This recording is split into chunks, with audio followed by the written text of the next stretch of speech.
What is happening there? J Gamer Dude here, and I want to ask you guys a question. Have you guys tried VR? And if so, do you still play it? Maybe not actively, but every now and again. The reason why I pose this particular question is because I was actually dipping into my PSVR and PSVR2 a little bit here and there in the past couple of months and was having a grand old time. And then this news came up. So this is while the article itself is an opinion piece, it's rumored that PSVR2's production is, however, being paused, and it's taking up a lot of stock in their warehouses. And unfortunately, because it's taking up that sort of space, they're trying to make use of it on PC and things like that. Now, that hasn't been officially reported, but so far that's kind of what the rumors are currently speculating on, and there's less than 1 million PSVR2 units sort of out in the wild, at least as of now. With that being said though, I would love for PSVR to become bigger, to go out to more people, to have a lot of experiences and a lot of differences. Now, this Games Radar article that I'm looking at is an opinion piece on the 2 reasons why this could be fixed, but I'm going to specifically focus on the second reason they touch on, which is the reason that a lot of people are going to be talking about in terms of PSVR2 not being a success, and the reason why the PSVita failed in comparison to the PS3, PS4, or even the PSP to that, extent. And yet somehow the Portal is successful. I can't really think why Sony might be thinking that, even though the Vita sold way more than the Portal ever will, realistically speaking. So let's just kind of scroll down and actually have a look at it. But so the first one that says here is, where are the bundles? Yeah, sure, making it cheaper is going to make it easier to get. Also, Gran Turismo 7, bloody excellent game in VR. Like, it's so much fun. It looks great. It plays really well. In fact, I find it easier to play Gran Turismo 7 in VR than outside of VR, making some of those gold times in the license tests a lot easier. I just figured that was worth a mention since that was the example that was used.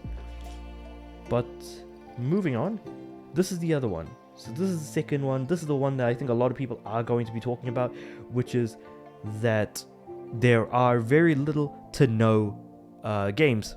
100% agree. PSVR did have a good amount of games, and it did increase over time the number of games, but its entire library is still quite small, despite the fact that the device released back in 2016, 2017ish. 2017, sorry, because I got mine in December of the year that it came out, so it was 2017 for sure. Its biggest weakness is that it has multiple cables and its library is particularly small. That is with PSVR 1. PSVR 2 has a significantly smaller library and only has 1 cable. Even so, no matter how much better you make the tech, there's kind of no point if there's no games for it, and this also kind of can apply to what's happening with the Quest 3. Quest 3? Yes, the Quest 3. Actually, no. Was it the Quest 3? Hold on, give me a second. Because Oculus did release another thing. Oculus Quest 3. Yeah, Meta Quest 3. Sorry. I was like, Oculus? No, it's Meta. So the Meta Quest 3 is going through the exact same issue of like, yeah, it's got a few good games on it, and one of which was actually extremely well received. However, those sorts of games are very sort of few and far between, especially when you look at, say, a game like Half-Life Alyx, which did not go outside of PC platforms. There's a lot of exclusives on the Meta Quest 3, which I was calling the Oculus Quest because I hate the fact that Meta bought them and gave it a new name and everything. But PSVR doesn't really have those exclusives, and forget exclusives, they're not really even porting a lot of those games over. In fact, a significant majority of them are still on their sort of home VR platforms. Sure, we're getting VR modes for games like Resident Evil 8, for example. It's the first one that pops into my mind while trying to think about it. But it doesn't change the fact that there should be more. I mean, I'm looking at my my PSVR 1 right now that's sitting in front of me, and I'm thinking about how I'm going to be playing Focus on You, for example, or the two Yudu Camp games that came out for that platform as well. There was two Bison Wolf VR titles as well. There was also, I'm going to be playing Chrysler Sigma in VR instead of it normally, to make use of my PSVR 1 that I've had for so long but haven't really put as much time into as I would like to. Everything can always be well and good. I mean, the launch titles were Here They Lie is still very good. Until Dawn Rush of Blood is still pretty good. But PSVR 2 does not have a lot of those sorts of titles. Granted, PSVR 1 mostly had experiences. Things like Anywhere VR, the Batman experience that was at launch. Here They Lie was a lot of fun. Windlands, which could make you very easily sick if you weren't used to it. And then, of course, Resident Evil 7 in VR, which is far more frightening than Resident Evil 8 being in VR, but I digress. I mean, that's kind of its own thing. Unfortunately, the thing that's... it literally says MetaQuest here has MetaQuest Plus, PS Plus subscription bundle. Okay, that's interesting.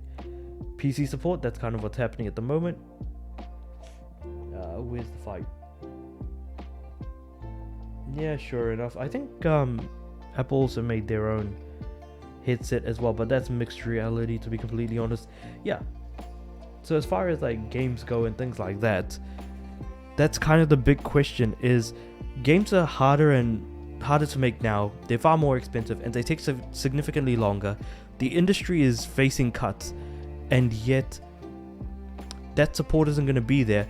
The reason why I say it's similar to the Vita is because Sony is failing this device exactly like how they failed the PS Vita.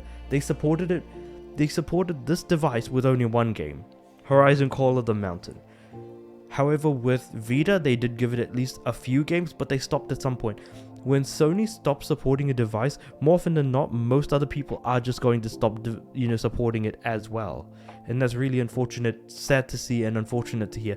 That's probably the main thing that I've been wanting to get to, is that if there's anything you want to take away from this, is that if PSVR 2 dies, it's Sony's fault for not supporting it. Similar to how the Vita died, that was mostly Sony's fault, and the fault was actually on everyone else who didn't buy the platform in question, because the life of the platform was only carried by Japanese and Indian developers. Which is why I absolutely love the platform, because it's nothing but Japanese games out the wazoo, and I just kind of kept buying as many of them as I could through the PlayStation Store, physical copies that I could get a hold of and things like that. It's a lot of fun to play on. It's a great device. It's got good, neat functions and features.